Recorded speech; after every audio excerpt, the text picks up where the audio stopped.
이게 정말 쉽지는 않은데 아이가 틱을 보일 때 엄마가 막 걱정스러운 눈으로 계속 쳐다본다든가 틱이 나타날 때마다 표정이 딱 굳고 인상을 쓰는 등의 행동은 아이로 하여금 불안감을 더욱 조장하게 됩니다. 부모의 불안은 아이에게 항상 직접적으로 전달이 된다는 거 꼭 기억해 두세요. 외래에서 많이 받는 질문들 몇 가지만 소개시켜 드릴게요. 먼저, 아이가 눈 깜빡이는데 이게 비염이나 결막염인가요? 아니면 틱이에요? 입니다.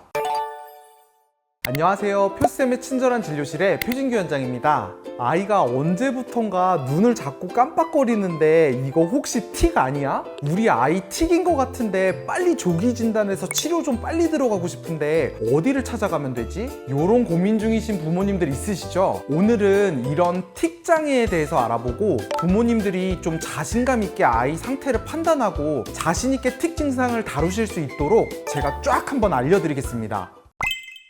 보통 외래에서 진료하다 보면 틱이 걱정돼서 오시는 부모님들의 특징이 있어요. 일단은 감기 진료나 이런 거 조금 볼 거 보고 애를 잠깐 나가 있어봐 하고 내보내세요. 그리고 아이가 한 달간 눈을 좀 깜빡여요, 고개를 까딱까딱 저어요 등등 속삭이면서 저한테 몰래 얘기해 주시더라고요. 그럼 제가 그런 얘기를 듣고 어떤 애들은 얘 틱인 것 같다, 그리고 어떤 아이는 얘는 틱이 좀 아니어 보인다 이렇게 판단을 해드리는데, 제가 어떤 기준으로 진단을 하는 걸까요? 우리 아이가 틱인지 아닌지를 보는 거는 딱 두 개만 신경 써서 보면 됩니다. 첫 번째, 틱의 정의는 갑작스럽고 반복적이며 비율동적인 운동이나 발성입니다. 아이가 의도해서가 아니라 갑자기 튀어나와야 되고, 하루 이틀이 아니라 꾸준히 반복적으로 증상이 나타나면서 요 비율동적이라는 거는 일정한 리듬이 있지를 말아야 됩니다. 이렇게 탁탁탁 규칙적으로 움직이는 건 오히려 경련이나 자폐 행동의 상동 행동을 의심해야 되고, 불규칙적으로 갑자기 리듬 없이 팍 움직이거나 음성이 나와야 됩니다.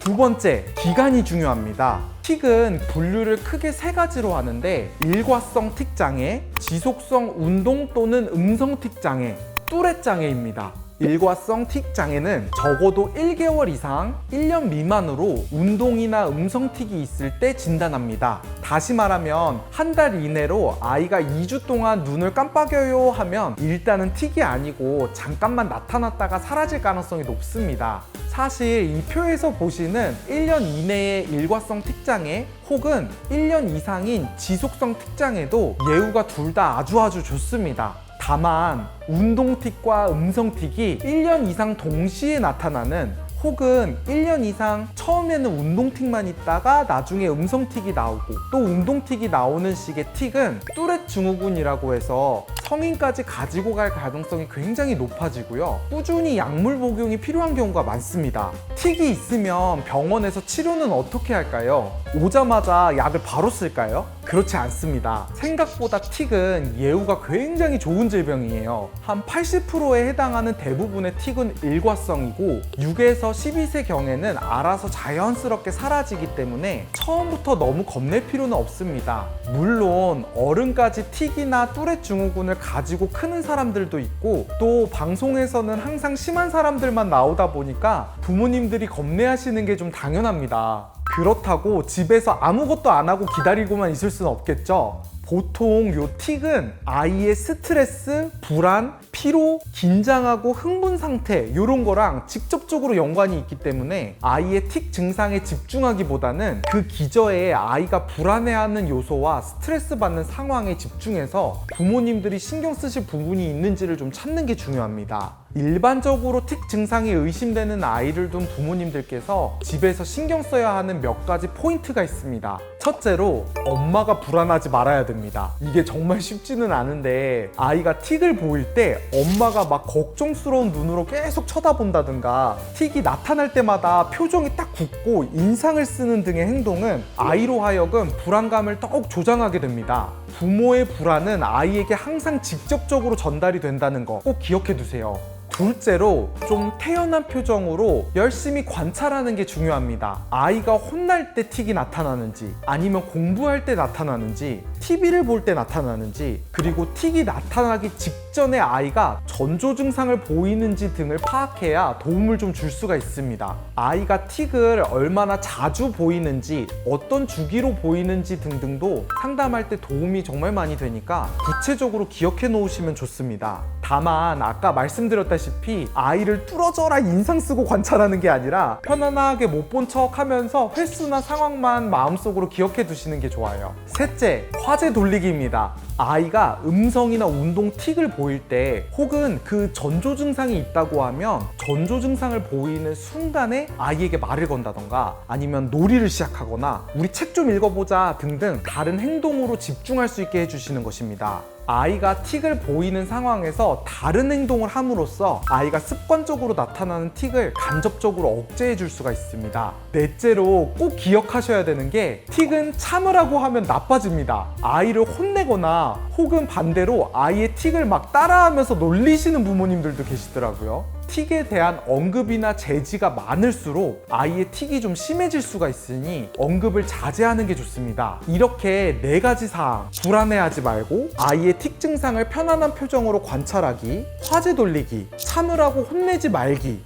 요것만 잘 지켜주셔도 아이가 틱의 빈도가 서서히 줄면서 대부분의 아이들이 6에서 12세 사이에 틱이 끝날 것입니다. 그러면 약물 치료는 어떤 아이들이 하는 걸까요? 약물 치료는 보통 1년 이상의 지속성 틱장애나 뚜렛장애에서 위에 4가지 방법을 열심히 시도해 보는데도 호전이 없을 시에만 쓰게 됩니다. 하지만 1년이 안 되었더라도 아이가 친구들에게 너무 놀림받고 이것 때문에 막 사회활동이 안 되고 고통스러워하면 바로 시작하는 경우도 있습니다. 약물은 틱을 완전히 없애기보다는 빈도수를 줄게 해서 아이가 사회적으로 문제가 생기지를 않게 도와주고, 이로 인해서 스트레스가 줄어들어서 자연호전을 유도하는 개념입니다. 자, 제가 틱장애 있는 아이들에게 외래에서 많이 받는 질문들 몇 가지만 소개시켜 드릴게요. 먼저, 아이가 눈 깜빡이는데 이게 비염이나 결막염인가요? 아니면 틱이에요? 입니다. 이건 사실 의사들도 판단하기 굉장히 어렵기는 합니다. 알레르기 비염의 대표 증상이 눈 깜빡임이기 때문이에요. 여기서 구별하는 몇 가지 포인트가 있는데, 평소에도 코가 자주 막히고 재채기가 있으면서 눈 깜빡임을 자주 보인다. 알레르기 검사에서 어떤 알레르기가 발견이 되었다. 비염 치료를 해서 눈 깜빡임이 사라진다. 요러면 틱이 아닌 비염 가능성이 높습니다. 저도 외래에서 너무 애매하면 비염 치료를 해서 증상이 호전되는지를 먼저 살펴보는데, 신기한 건 요 눈 깜빡임으로 틱이 걱정되어서 오시는 대부분의 아이들이 비염인 경우가 많더라고요. 두 번째로, 틱이 의심되면 소아과를 가야 되나요? 정신과를 가야 되나요?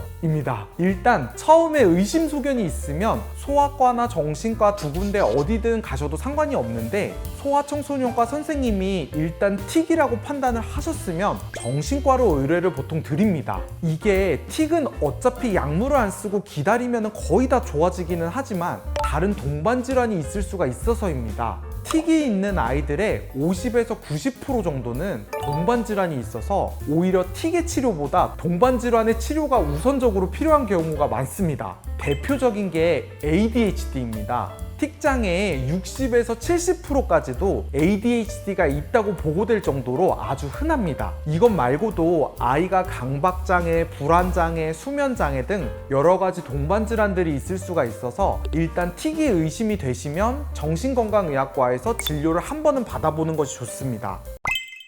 자, 지금까지 틱에 대해서 알아봤습니다. 중요한 내용만 짚어드리면, 틱은 갑작스럽고 반복적이며 비율동적인 운동이나 발성이 1개월 이상 지속될 때 의심한다. 치료는 각 가정에서 부모가 경과 관찰하는 것이고, 아이가 사회적으로 너무 힘들어하면 약물을 처방한다. 틱은 예후가 대부분은 좋으나 동반 질환으로 ADHD, 불안장애 같은 것들이 있을 수가 있어서 동반 질환의 관리가 필요하다입니다. 아이가 틱 증상을 보이면 일단 엄청 당황스러우실 텐데, 이 영상이 조금이나마 도움이 되셨기를 바라면서 표쌤의 친절한 진료실의 표진규 원장이었습니다. 안녕.